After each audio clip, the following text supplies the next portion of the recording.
All right. What's up, everyone? Welcome to Ask Me Anything, the BYOB Money Multiplier hour each Wednesday, where you can ask all your infinite banking questions around investing, money, being your own banker. With 6 days to go until the election, if you guys want to ask any political questions, I mean, no one around here is political or anything, but if you want to ask those political questions, maybe we'll accept those this week alone.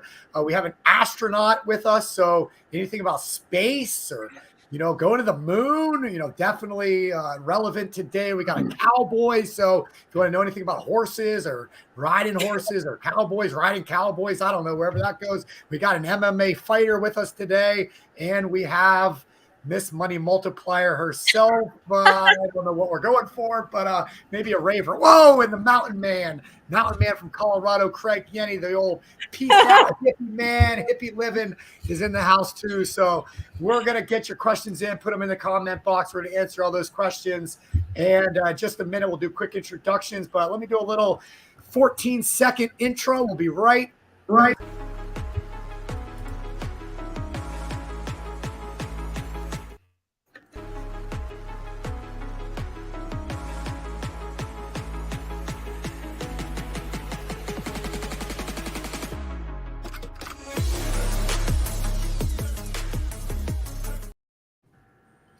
All right. What's up, y'all? Welcome to Ask Me Anything. We're here to answer all your questions, so get those things over in the chat box while we're waiting for people to build up the questions. Whoa, we got a ninja with us now too also. So let me go around the horn and introduce everyone. I am Florida man, straight out of Florida, here to answer your questions today. Of course, I have my pet alligator over here hanging out with me in the office.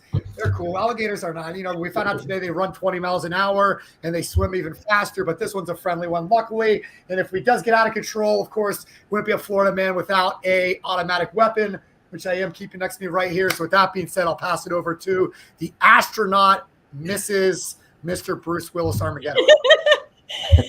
Just, I saw Armageddon a long time ago, and I've always wanted to go up there. So that's it for me. Brian Fouts. He's not a ninja. He's a knight. It's a black knight, I guess, or something. I don't know. My son's thing is too tight though. But yeah, Brian's a welder. Yeah, up in Washington State until Friday, and then after Friday, I will be in Idaho native, I guess, for the foreseeable future. So, yeah, my last couple days here in Washington State. So with that, I'll take it down to Hannah. I just have a question. Did everyone go trick-or-treating last weekend, or is everyone going tomorrow? Tomorrow. Okay. I saw Well, I don't trick or treat. I'm a little too old for that. So Usually go on Halloween. that's what I'm thinking. However, I saw a lot of posts on Facebook where folks were going like last weekend. I was like, well, that's odd. So trunk or treats are usually on the weekend before. Got you. So yeah, no, I kind of miss going around the neighborhood. I grew up in Kansas City. We had a very big neighborhood. We go to every single house and we'd be staying out late. But this past weekend, I went to Universal Studios. I was at the Halloween Horror Nights, so that was a lot of fun. And we went through the haunted houses. And that's where I picked up this headband. I was like, it's kind of cute. It's a Chucky Hello Kitty crossover. All right. Looking good, Hannah. Looking good. And down here in Florida, they know how we like to get down on Halloween and party with the kids. So they actually canceled school. No school day for the kids. Really? The day after Halloween now, because they know we stay out eating that candy all night long. That's cool. And speaking of that, Snaggy, I mean, the really cool neighborhoods for us parents, they might have some other adult kind of treats, for the parents, some shots and things of that nature as you go trick-or-treating with the little ones. So I've seen that, although right now I'm all hopped up on Mountain Dew, baby. keep going, Snaggy. Where's your pet gator? So I'm here like Snaggy in Florida, like Hannah, I believe, at the moment in Florida. Pink for breast cancer awareness in general. Been wearing this thing for 20 plus years. So send out some prayers to all those that are fighting cancer. Got my cowboy hat on, save a horse, ride a cowboy. And if you need to, get laid as well. So over to Mr. DeVentana, already go down to Mountain Man. One of these two Mountain Men down there. No, I haven't gone yet. I'll jump in real quick. Over to Gabe then. Look at that. Yeah. Gabe Ratana in Newmarket, Maryland. I'm in my jiu-jitsu uniform today. I will be wearing this tomorrow trick or treating, handing out free week for free trials here because I need to get my numbers up at the school now. So Whoa, I heard that completely different. All I heard was free weed out of that. You said week. That's what I thought I heard. All right, here we go. All right. Free week of jiu-jitsu, you know. But we got some kids, so we're gonna take them out trick or treating. But I will be wearing this tomorrow. I'll pass it to Craig. Yeah. Oh, hey, bro. Good to see you. Just out here taking loans, financing things. Oh, I don't know. Getting ready for the old trick-or-treaters coming around, but we had a fun wealth webinar today. We did an impromptu depth blaster. Chris on the spot. It's like, hey, can you pull a rabbit out of the hat? And I think we did. But anyway, let's just pass it on to Joe and see what Joe's got going on. Joe's got a lot going on. Joe's calendar is full. I'm answering texts now. So Joe's in Buffalo and he's full. I won't even see the trick-or-treaters because I call them the wardens. Now that I have Brianna and Megan, they're filling up my calendar. Oh, and if there's an empty slot, guess what? It's not empty for long. So we're busy taking calls and helping people and answering questions and keep it coming. That's You're not good. tricking them, you're treating them, right, Joe? You're treating them. You got it, brother. I like it, man. I like it. All right. So I don't see any Maggie, questions Beth coming said in you're right drinking now. gator pee. Mhm. Just in case you didn't see that. Gator.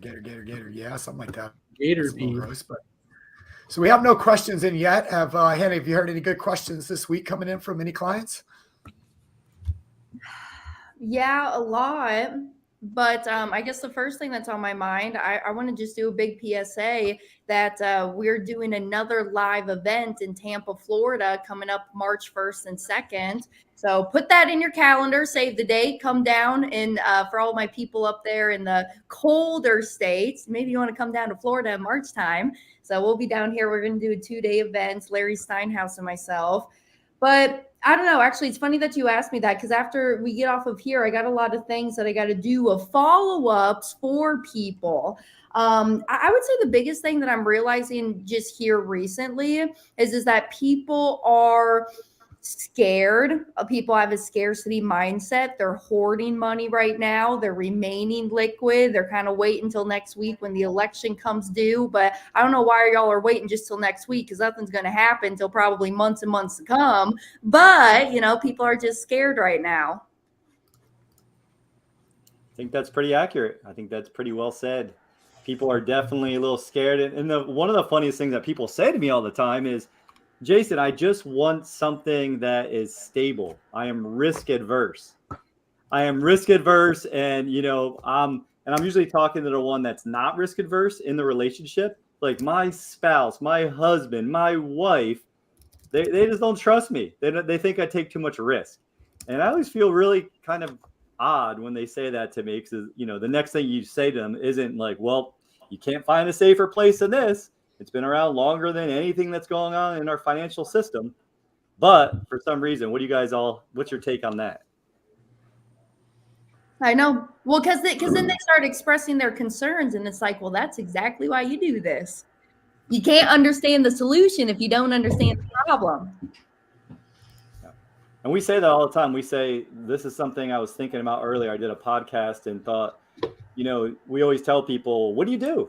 Well, I help people take back control of their money, right? By changing one thing or by becoming their own bank. Most people don't really understand that they don't have control of their money. Nope, they don't. And so when we say that, that just sounds like, I don't know, what's it sound like? Something noise. It sounds like crazy. So things I'm looking about. What's that saying? If you want different results, you got to do something different. Keep doing the same thing, you're going to stay in the same place. Definition of insanity by Einstein, who has some of our favorite quotes, right? And the longer we do this and the questions that we answer, it's harder and harder to see how they're seeing it because we're so far on the island. Yep. And they're still trying to come over the water. It's just like, why can't you see this? I agree, Joe. And that's why it's important to put yourself in their shoes to meet them where they're at. Yep. Because some people just aren't ready. Most people aren't ready. Most people aren't ready. I would even encourage y'all, actually. So this weekend, I was lounging out by the pool, and I was going back in and rereading Becoming Your Own Banker, the equipment financing chapter. If you guys have not reread that chapter, like really reread it, like take 30 minutes out of your day to go back and really read it. I mean, it's powerful. What page is that on, Stephen? 63. Page 51, Steven. 51. I was close. Well, I think I have a different version than you guys. You definitely do, bro. Yeah. All right, do we have these questions? Are there questions in the chat? Yeah, we got two questions so far. All right. So Pit 2 NYC said, do any of you guys know if you can backdate guardian policy? That's for our application specialist at one time, Miss Hannah Kessler. She'll know that. Yeah, no, so you can. It depends, though. It depends on the birth date of that individual. And the only time that we can really backdate a policy is to save age. So my simple answer is we just ask and then they'll approve it or not allow us to. Hey, let's talk about this, though, just because I'm thinking about it. Why do we backdate policies?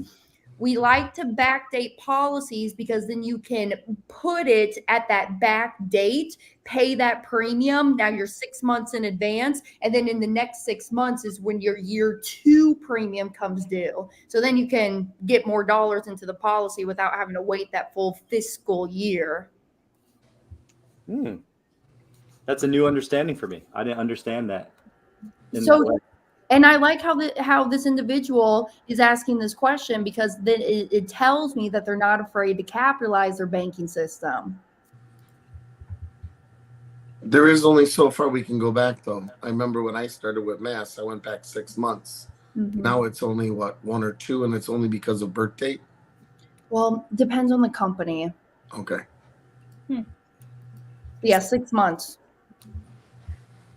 J10, welcome back. Yeah, and this one's coming to you, Joe. So J10 says second lien HELOC balance of 140K. Yep. Have another 100K available. Yep.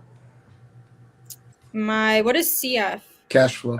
Oh, my cash flow is 1,000 is going into the HELOC to pay down the principal. Yep. Can and should I use some available funds to start a policy? What are you going to do with the funds once it goes into the policy? Are we going to put it into an investment? Then yes. So if you're going to use your 100K available, HELOC balance of 140, use that as a dump, back that up with an annual. We'll go in, take out the loan, put it into investment. Investment interest comes back in, puts it back into the HELOC. There's your circle. Can we argue too, does this still make sense if maybe we're doing like a debt consolidation? But he didn't say he owned debt. Yeah. So when we go into the second lien, the second lien is a little bit different than a first lien if we're going to encompass the mortgage also. So the second lien, I like to keep apples to apples because when that interest comes in, they can use that to chunk down the mortgage also. So if they keep on going their normal day, their normal business, just utilizing the second lien as the investment tool, when that money comes back in, it'll just fund, and then they can do anything with the interest. Running it through the policy, bringing it back around. And if you're interested in this strategy, this is something that we're going to be getting into in March of 2025 in Tampa, Florida. Perfect.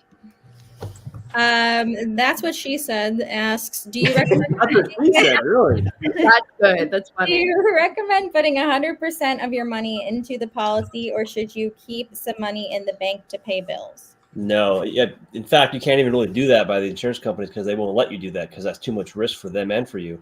And that's the short answer. But I had this conversation here about what is it, an hour and a half ago with someone, and I said, well, do you borrow from the bank or do you pay interest on milk and gas and groceries? No. So why would you want to borrow from a policy and incur interest on those things? So this is the way I explain it. I want to ask the group here. This is the way I explain that. There's banking transactions and banking functions. A banking transaction is cashing a check, using your debit card, that kind of stuff. Whereas a banking function is the borrowing and lending of money. Infinite banking is about the banking functions. Does that kind of make sense? Mm-hmm. That's kind of why I've been explaining it recently. I always say like that, we want to take advantage of the banks, not let the banks take advantage of us. Yeah, I like that. That's good. And when you look at it that way, it does make a lot of sense. Now, are you talking in year 4 or year 5? Wait, I don't understand. Once the policy becomes efficient and you're making more money than you put in, why wouldn't you be able to use it for your utilities? Well, yeah. And actually, I had that same thought too, because later on down the road, I want to use it. But really, my strategy is I'm going to use my policy values, go put the money to work in these investments. And then the cash flow that comes in from the investments, that's what pays my monthly expenses.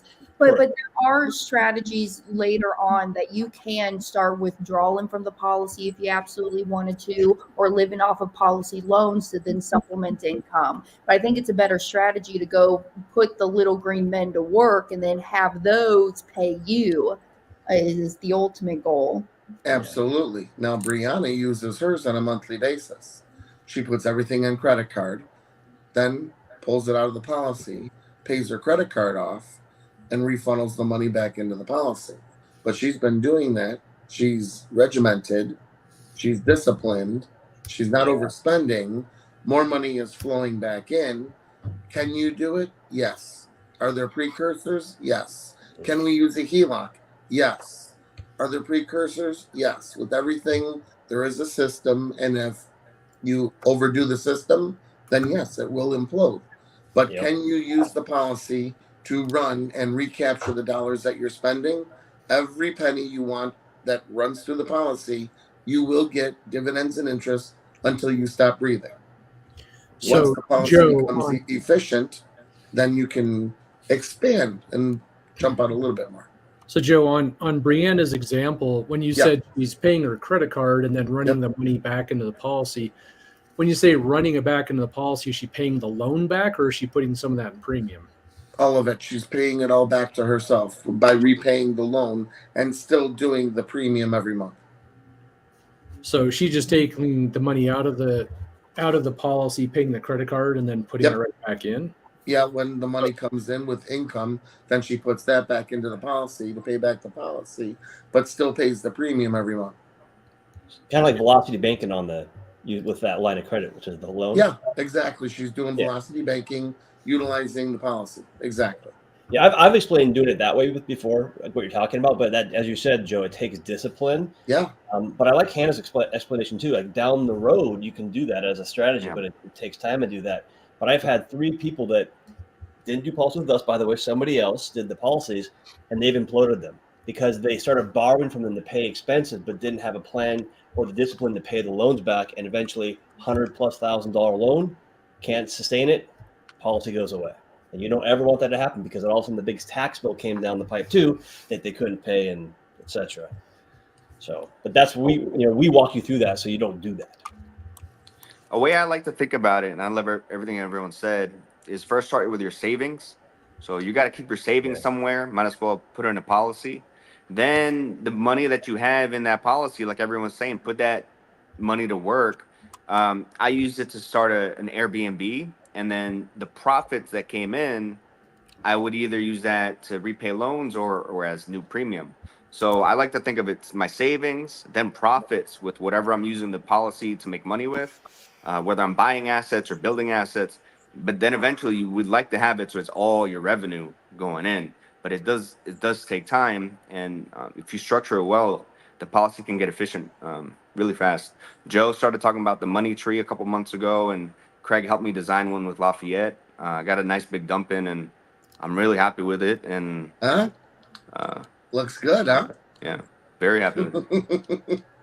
I love it. And now eventually, all the money that's coming into my jiu-jitsu, I'm going to be able to start putting it all in my policies.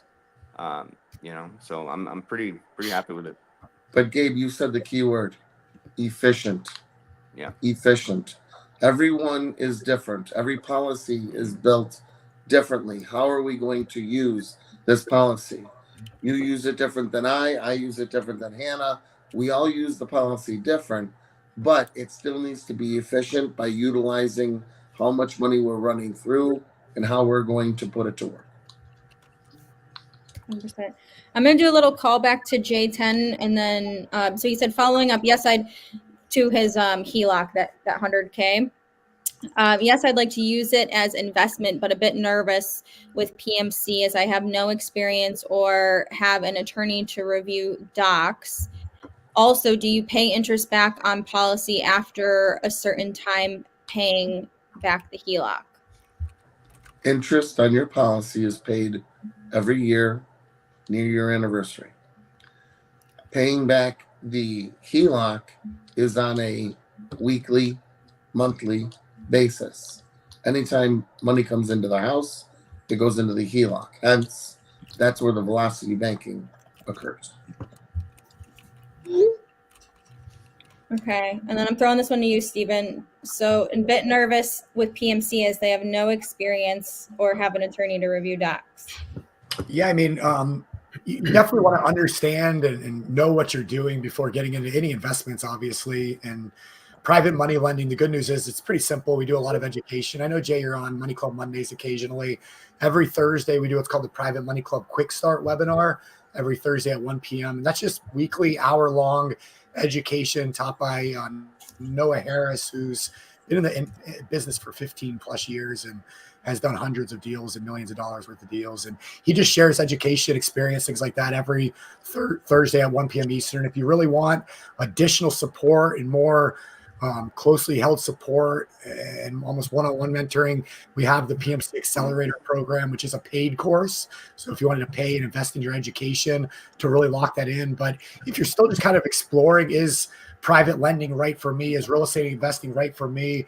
We do have the Private Money Club Money Tank live in-person event coming up next week. So next Thursday evening, and then all day Friday, Friday night, all day Saturday. Saturday night is Money Tank in Charlotte, North Carolina. So you can join us there. Or if you're not able to make it to Charlotte, we did just open up virtual tickets. So I'd highly recommend getting a virtual ticket. And Shauna, I know we've been doing the discount all day for our webinars. So if you, is it PMC virtual? Is that right? Yeah. So if you go to privatemoneyclub.com and buy a virtual ticket in the discount code place, put in PMC virtual, all one word, and it'll give you $100 off. So instead of $197 for the virtual, it's $97, and we give you the recordings afterwards. So if you can't be there Friday, Saturday, the whole time, we'll send you the recordings, and you can go back and watch that. It's a great place to learn a little bit more about how private money works, but Money Tank's going to be an awesome event, and really looking forward to seeing everybody in Charlotte next week. I'm going to show you this. So privatemoneyclub.com/Money Tank. Of course, next week, November 8th and 9th. Highly recommend getting a VIP ticket if you do come in person. Otherwise, the virtual option, like I said, $197 includes the recordings, and use PMC virtual, all one word, to make it $97. So kind of a no-brainer, just to be able to get access to all that. Cool. Thank you. All right. David and Dorothy are saying, hi, all. I was speaking with a fellow aviator who is unfortunately in $100,000 of debt, $30,000 of which is on credit cards. He's seeking solutions. Is anyone interested in speaking with him? Don't know anyone. Do you guys know anyone? We can pop David, Dorothy. We can pop in the round robin. Just I would share the training with them first, the Money Multiplier presentation. Have them watch that, and if they're actually willing to put skin in the game, we can go from there. My picketers attacking me! Florida man. God, goodbye. That is better than an Irish exit. Does that mean he's gone for good or what? Yeah, he is. Okay, so our round robin link, I'll put it in the chat, but it's mentors.beyourownbanker.com. I would, even if we have it, I would link Chris Noggles. What would I do if I was making 50,000 or 100,000 a year video? That one's a good place to start. Because the high levels of what we got to do first is we got to identify the big financial picture. Okay, how much am I making? What are my expenses? What are my debts? Where is my cash flow going? Where am I storing my money? And then from there, you can have a deeper conversation with your money mentor when you hop on a call with them. Okay, great. I was actually just able to find that real quick, so I'm going to put that in the chat as well. David and Dorothy and anybody who can grab that link.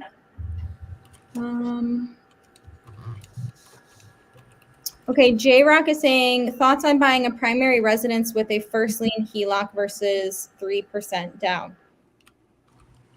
3% down. 3% down on a conventional mortgage means you're going to pay PMI. If you're going to pay PMI, and that's an FHA, that PMI does not come off once you get 20% down. Then you're going to have to refi. When you refi, you're going to start the clock, and it's all amortization. You only need 15% down for a first lien HELOC. There is no PMI, and it starts off with simple interest. So Joe's vote is the HELOC. He's just saying simple versus amortized. Like, try to explain amortized to someone over a period of time. I still don't get those tables, right? But you're ending up paying way, way, way more than the number that they're showing you. Just look at the bottom, Jay. Just like you did. You're like, holy cow. Just as like a parallel universe, like I feel like you talk about HELOCs versus mortgages the way people talk about IUL versus whole life. And you're just like, no, this one's different. This one's you can do something different with this, and people just can't wrap their head around it, including me. Until I'm gonna do it. I'm gonna do it someday. Yeah, Well, the I challenge. did not know you could purchase a property with a HELOC. Oh, yeah. Wow. It's like you just don't know. We don't know. We don't know. Yeah, and a lot of times people need to focus not on the rate of interest, which we're all accustomed to, 3% or 7%, but the volume of interest. So if you look at what are you paying in interest on a brand new mortgage? If you have $1,000 mortgage payment, you could be paying close to $700 in interest. Yep. And $300 of principal. Wouldn't it be better if we put that full $1,000 to principal? I pick that one. I take that one too. So I think a lot of times we're conditioned, and it's no different than the infinite banking concept we talk about. Is we need to rethink our thinking on this stuff, because when you start looking at the volumes of interest that you're paying in a traditional mortgage versus the first lien HELOC, and you use the first lien HELOC properly, where all your money goes in, expenses go out, it's a really efficient system. So I'm assisting my friend getting a HELOC. I went with him to the bank. We said we're going to pay off the mortgage, the credit cards, and the truck. The lady said, puts her hands on the desk, leans in, looks at Mark and says, this HELOC is 8.5%. Your mortgage is only 5%. And I said, exactly. He's saving almost half in interest. And she says, I've been working in the bank since the 1990s, and I don't know what you're talking about. So now, does everybody out there understand what I'm trying to get at? Even the bank people don't even know. That's amazing. That's sad. It's crazy. Take that to another level, Joe, where how many real estate agents know about first lien HELOCs? There you go. Same thing. Yeah, I got my real estate license in 2017, and I never heard about it. It's not to beat up on the real estate agents, but it's one of those things that nobody knows about. So we're, just like that conversation you had at the bank. We just need to keep educating. Yep. That's why we're here. All right. So Ed is saying, My question is, I should be getting a minimum of $25K from a lawsuit due to a car accident in the next 6 to 8 weeks. How long before I receive that money should I start the process of getting an infinite banking policy set up? I think he's in the perfect time frame, but I'll 6 to 8 weeks. Yep. Yeah. 6 to 8 weeks. I say get started now. It'll be like the perfect, you and your money and your policy will be ready all at the same time. Yeah. So look at it this way: when you get approved on a policy, the approval is good for 60 days beyond that. So that's like 8 to 16 weeks or from now. So you have time. But start now. Okay, Chris is saying I started my policy 2 years ago and I have about 10,000 cash value, but don't have a plan to invest. Is 10,000 too little to put to work, or is this idea you can recommend, or other ideas that you can recommend that he looks at?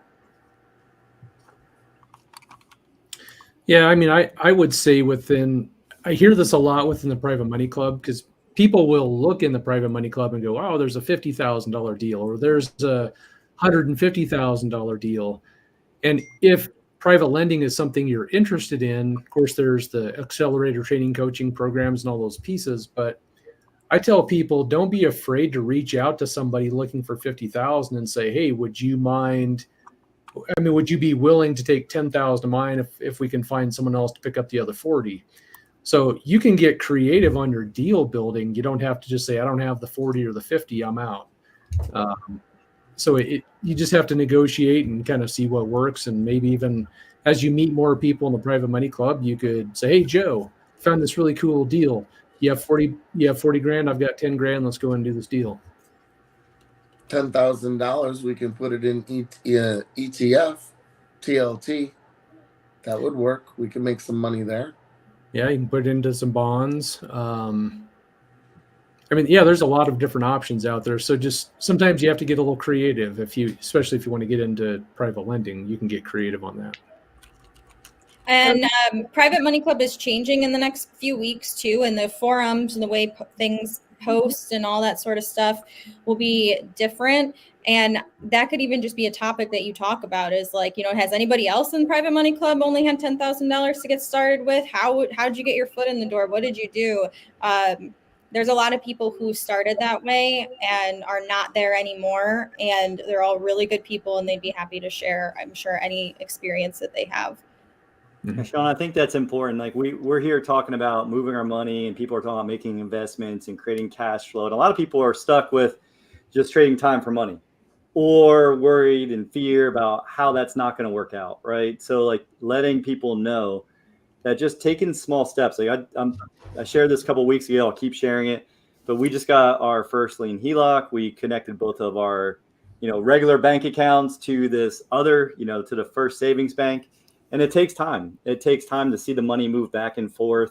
It takes time where you're like, is this really going to work? Am I going to have the money in time? Where do I start paying my premium deposits from now? Do I use my segregated account? Do I use my all-in-one account now? Right? You're going to make new decisions, learn new things. You just have to give yourself permission. Like every time you start something new, it's going to be uncomfortable. I mean, Patty and I are still a little uncomfortable, but we see it. We're like, oh, look, we just moved a couple $1,000s from our, from what we earned into our HELOC. And we watched the amount available go up. We watched the amount we owe go down. But it's taken a little bit of time. And we still got a lot to learn. So you're so right. I too been struggling with being uncomfortable, being like a lot of fear and all that sort of stuff like anybody else. And then I saw, one of those memes today that said, bravery, if you're doing it right, can feel like fear. So you're being brave. You're in the right hands. Stay here. Remember why you're doing it. Remember the big goal and who you are meant to be versus who you're comfortable being in the moment. Absolutely. Okay. Tracy Ann. Hi, Tracy. Is saying, I heard an example this morning on a webinar that made me wonder if I could buy a policy, one large dump in premium, use it while I am living, but name a charity that could use it in perpetuity. I don't know if she's talking about Wealth Webinar, but Chris talked about the single premium policies, so you can just dump in a big pile of money. And Tracy, if that's it, what Chris was talking about is you can build a single pay, policy, but it will be taxable. The challenge I see in the question here is, would you be able to start a policy and then have it live on in, forever? We have to realize that there's someone's life that policy's on, and when they die, that death benefit's getting paid out. That death benefit could be paid out to that charity, though, so that would be something that would, give them a multiplier on their money. So, or if it's, you can take it a step further, right, Craig? Where if that's tied to some kind of trust, and then you have more of a system that can ensure other bodies when it does pay out into the trust, then that could keep giving to that charity over time or something like that. I'm sure there's a creative way to think through it. I don't know what it is. I don't understand all those pieces, but maybe Tracy. Sometimes trusts only last 120 years, so you're going to have to redo the trust, though. I know Tracy a little bit, and I feel like her putting it as like the beneficiary, putting a charity as a beneficiary or something like that. I feel like that's up her alley. And I know, Hannah, Miss Tracy too. We Buy Homes AK is saying have 3 smaller banking policy, one about 5,000, 2 under 1,000 in cash value, loanable amount, but no debt other than the mortgage. Wondering about suggestions to do with the amounts that I have. Depends on your goals. What are you trying to accomplish? What do you want that to do for you? What's the outcome? That's what I'm always trying to think of is, what do I want it to do for me? What am I trying to solve? And seeing how that fits. You can utilize it like a HELOC, use your policy like a HELOC, and do velocity banking and chunk down your mortgage and recapture it back in your policy if that's the only thing you owe. At least you're moving your money. That too. And I would even argue that, hey, y'all, everybody's on their own path, going at their own pace, doing what they're doing. It's totally okay if you have no use for your money right now, or you're saving up, or maybe I want to prep for, here's an idea. Christmas is coming up. I know Christmas can get pretty expensive, right? So there's things that you can just look at as using the policy as it's just me warehousing my money here. This is my savings vehicle. And then when these opportunities present themselves, I now have this pool of money that I can go and deploy out somewhere. And I just want to do a callback real quick to the virtual side of Private Money Club's Money Tank event next weekend. If you use code PMC Virtual, it takes $100 off. I'm kind of like one of those serial course buyer people. I know that Tess is one of those people too, but sometimes when there's something I can learn and it's, $50 to $100, I usually am buying that course and diving in just to learn more about anything. Hey, Shauna, last thing I want to say on that last comment too from our write-in person is that my first ever purchase I ever made with my policy, it wasn't until it was about 18 months into it, I purchased a $2,500 MacBook computer with it. And that was just my first ever purchase. It was just kind of sitting there and waiting to build up because I was just doing small monthly premiums. And then, hey, I needed a new computer. I wanted to upgrade from an HP to a MacBook. And so I just pulled from the policy to go do it. Yes. Yeah, I remember that. Sean, I was just going to echo kind of what your point was. If they've got, say, 5,000, 6,000, not that they go spend it all on courses, but what if they were to take a Private Money Club accelerator course and learn how to do private lending, investing in themselves, building up that cash again, and then now you're educated, you're ready to go out and build some passive income streams. So I wouldn't be afraid to use it on education, building up your knowledge base of step 2, what's coming. Absolutely. J10 is saying, what's the cash reserve requirement for obtaining a first lien HELOC by refinancing $240,000 balance between both mortgages? In HELOC, home value is $750K. Depending on your DTI and LTV, 85% on that 750 would be the total line that you can go up to. Carrying a 45% DTI on the income coming in compared with the principal or the interest, your taxes, and insurance. J10, if you call me, we can run the numbers. Awesome. Joseph.beyourownbanker.com is my calendar. And then a couple appreciation posts. So Caesar is saying, I am a year with my IBC and PMC. They are the best thing ever. And then Justin, hey Justin, is saying, not a question, just want to give appreciation to Joe for my second policy. Finally got approved. Talked to Joe this morning. Was a good talk. Thanks again, bud. Looking forward to the future. Here to work with you, brother. And I want to give a plug to PMC too. I've even though I like work here, like it's brought so much to my life, and I know that like I didn't know that I wanted to grow up to be an investor someday, and I definitely do from being here. That's exciting, Shauna. It is. No more bosses. Ugh. Chris is enough. No, I'm down with no more bosses for sure. I am not employable anymore. So. All right. Herbert is saying, what is the difference between the Money Max insurance and the IBC, and would it be beneficial to have both? What is Money Max insurance? First off, that'll be my question. Yes, that was mine. Thank you. Money Max is a software. I wonder if you're referring to Money Max software, which is different, by the way. Very different. I think the Money Max. I'm not sure. I'll be quiet. I'm not sure. Yeah. I think there's something to that. There's an addition to Money Max is a system, right? It's the software, but I think there's something with insurance too. So, but I'm not sure. I've used it before. I know what the Money Max is. And there was no insurance component back when I used it years ago.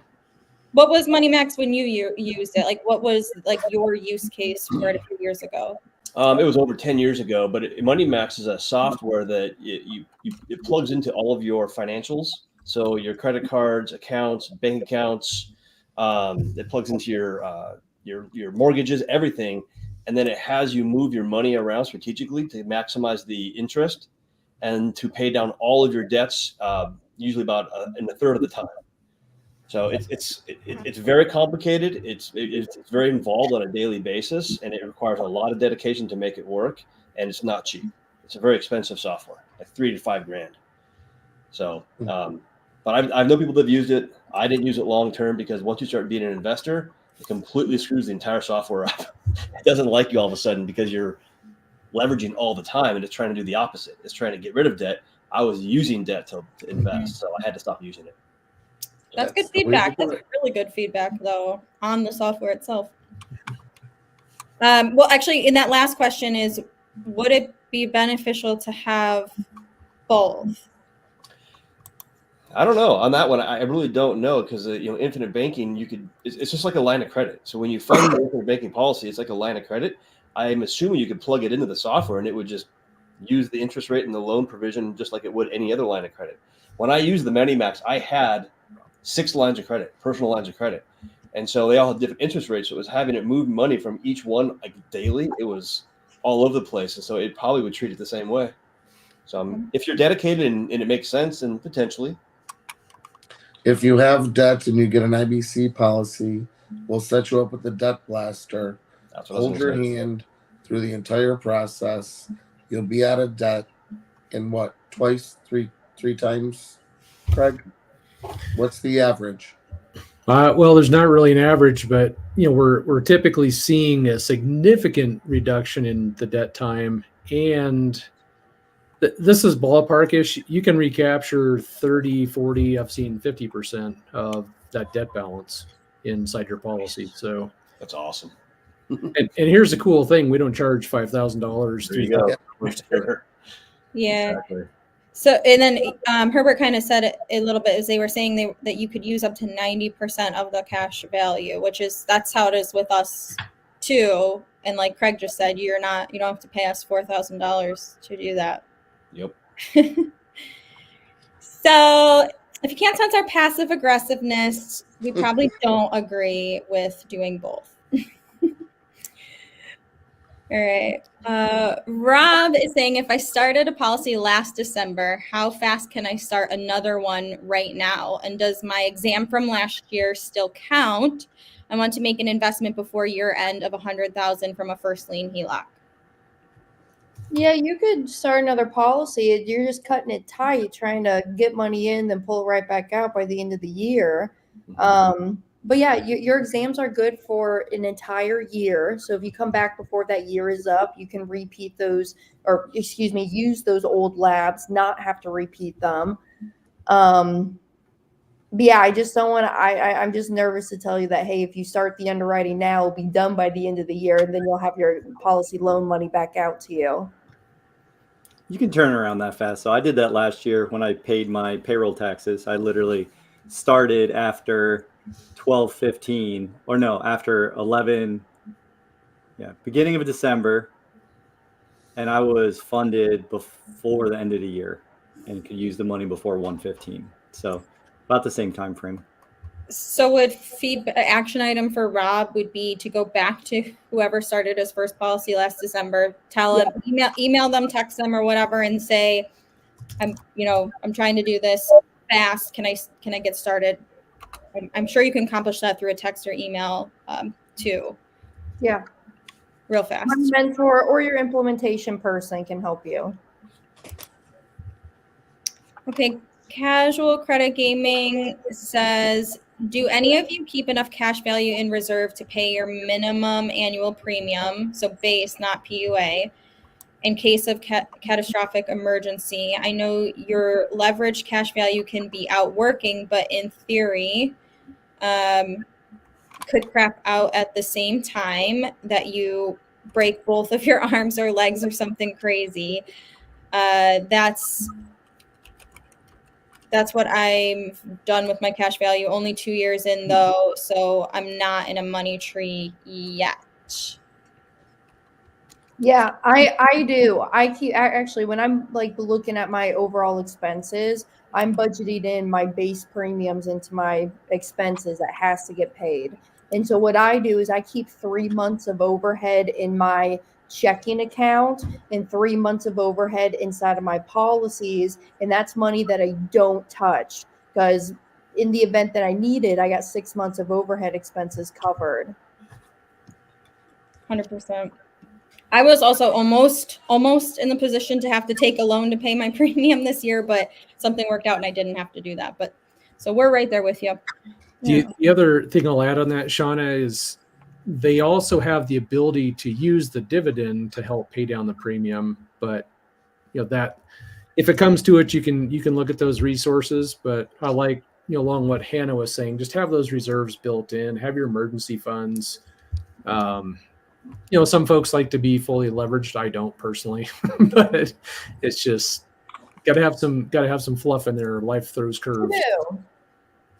Yep. You don't got to be as expensive, as extensive as the 6 months, or as aggressive, I should maybe say. You can put it out to like 12 months, 24 months that you just hold on hand in the event something happens.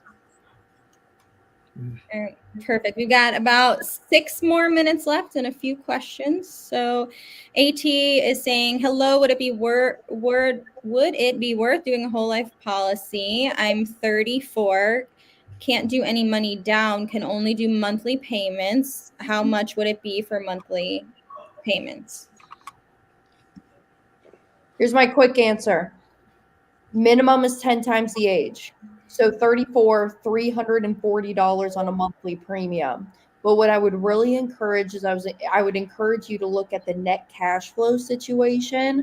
So if you are producing 2,000 bi-weekly checks, all right, let's say you're making 4,000 a month and your expenses are 3,000 a month. Well, don't just leave the leftover one down at the local bank. Take some of those keeping monies and start by shifting that, and that's the money that should start flowing towards the policy.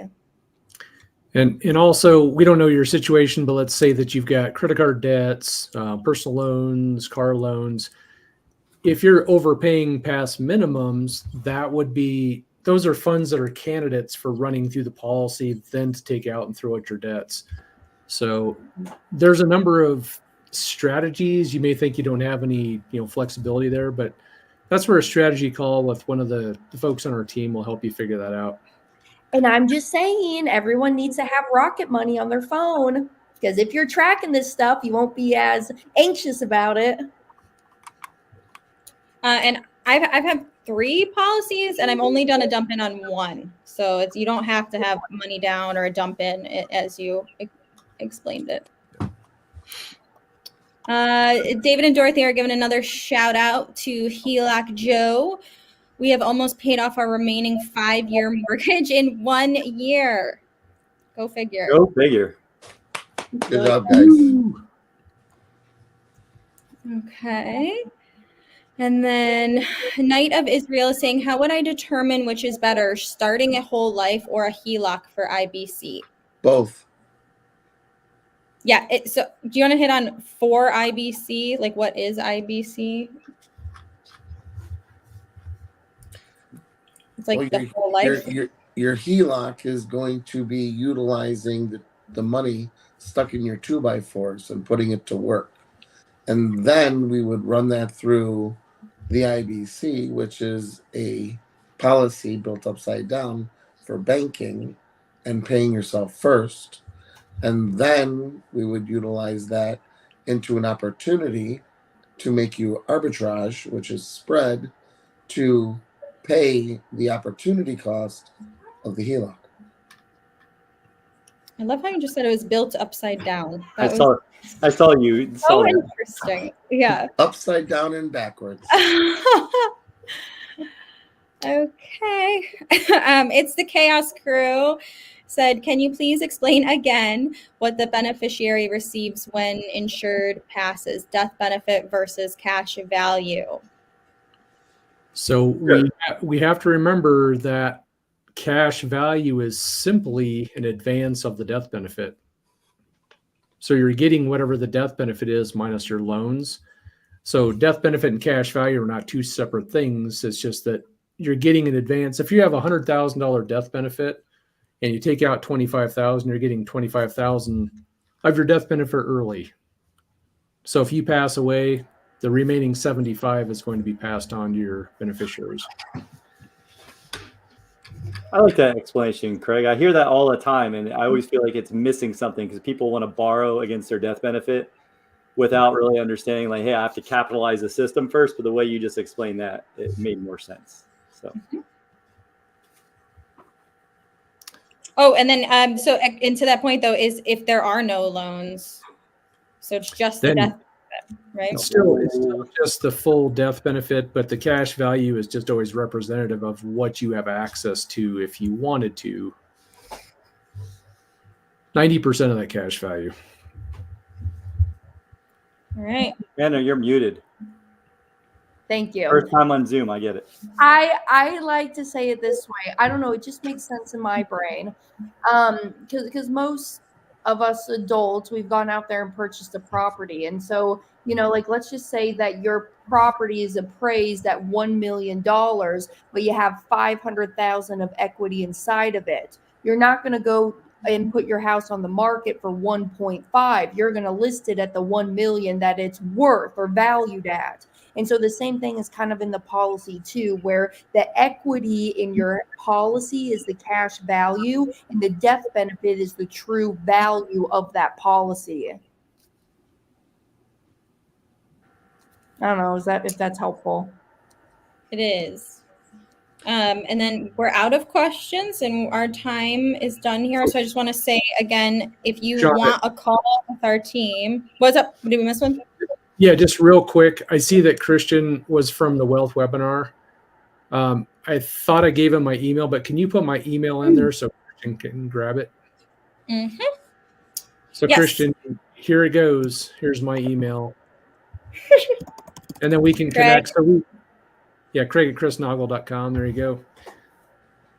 So sorry to interrupt, but I just want to make sure that Christian got that because we have. Hey, no, you're great. And I'm going to interrupt too because Tess, I just freaking applaud you, Tess. Here's her comment. She says, if you reinvest your dividend, it purchases more insurance, or AKA paid up edition insurance, your paid up editions rider. Your death benefit grows just like your cash value. I think that trips people up sometimes, or it tripped me up. Early on, I didn't realize the death benefit grows too. So that's exactly it, because it's not just a level death benefit or level cash value. Every year when your cash value keeps rising, so does your death benefit keep rising too. And if you practice banking, you can intentionally make that happen depending on the company. You can add additional paid up additions back in your dividends by paid up additions, which is just taking a carbon copy of your original contract and just stacking them. So you're stacking a bunch of contracts. And if you need a good lesson on that, go to Nelson Nash's book, Becoming Your Own Banker, on page 51. I'm telling y'all that chapter is so powerful. I love it. We do have one quick question right before we close out today. So Leah is saying, does it make sense to have a banking policy for each family business separately? I think it depends on how much money is moving through the businesses, what you're doing with the businesses, what you're going to do with the money. And I don't think it's that easy of an answer, Leah. Well, congrats on multiple family businesses, but it's going to depend on what you're trying to do, how much money you're moving there. Will it make more sense to protect the family first because it's simpler? You don't have to involve as many people. Like it's going to depend. Here's my opinion on it. I just have a belief that a business should not own a policy. You should own the policy, or your trust can own the policy. Yes, there's some plays in there. If you're working with someone like Greg and the corporate owned life insurance and different things, maybe it makes sense. But, when I'm using it for because I got two businesses, right? I don't just have policies for each separate thing. I look at it truly as like, this is me just walking into a Wells Fargo branch. It doesn't matter if it's on the Main Street location or the South Daytona Beach location. I can go to either one, and I'm going to go and pull from each one, whatever one that I want, as long as I got the cash value that's in there. And then I'll go and deploy it into my business ventures. And then my business will pay me back. I'll charge it interest, and that extra interest I charge myself can be counted as some tax deductions.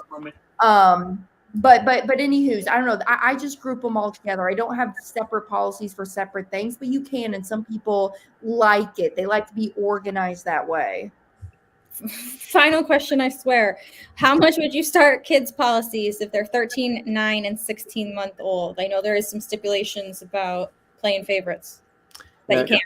So Christian, those all kids will need to be insured in equal amounts.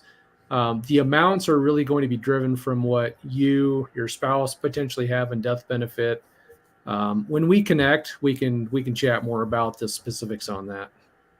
And it's in equal amounts as far as the death benefit, right? Which that could be different for everybody based on their age. Like that 16-month-old is potentially cheaper than the 13-year-old. It'll be way less. It'll be way less because they have a lot longer life. So it'll be thousands of dollars a year less. So some companies look at kind of the amount going in, some death benefit, but we'll get you an answer when we chat. Perfect. And then to chat, you go to mentors.beyourownbanker.com. That's the round robin calendar. So you could, pick a time that works for you, and you'll get one of our team members here. All right. We did it. We did it. Happy Halloween, guys. Happy Halloween, all. Have a great one. Okay. Eat lots of candy, bro. And I don't know how to do the exit video, so we're just going to end it. Don't eat candy. Like Chris and I did shots of sugar from the 80s, like packs of sugar, and then both of us couldn't sleep last Thursday night. I had a wicked headache, like a hangover, and the next day we figured out it was because we were shooting sugar. So wait.